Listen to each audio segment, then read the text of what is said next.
So, as a party to a crime, you took responsibility for that. And I think it's hard for me to justify 20 years of eligibility. It's hard for me to even begin to think that 20 years is enough.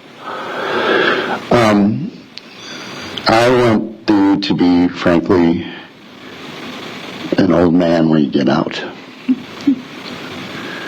And quite frankly, I think that it has to be significant enough that you're not capable of ever doing any type of violence in the future.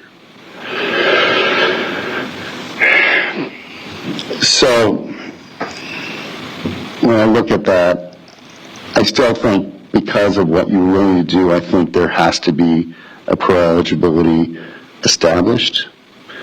But I think it has to be significant enough that by the time you're released, you're not capable, quite honestly, of much of this violence ever again.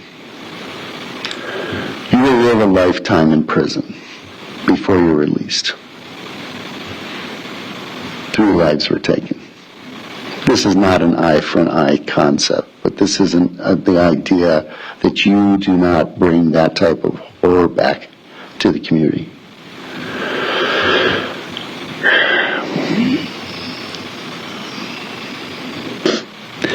It's so sad. I mean, to be frank, it was hard for me to even read back through everything. Quite honestly, I lived it once. The idea that somehow there's any really redeeming factor is a little bit hard.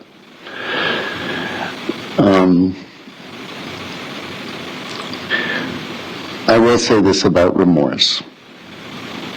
It's hard for me to believe that you have much remorse. I think you're more somebody who felt they got caught and you knew you were caught.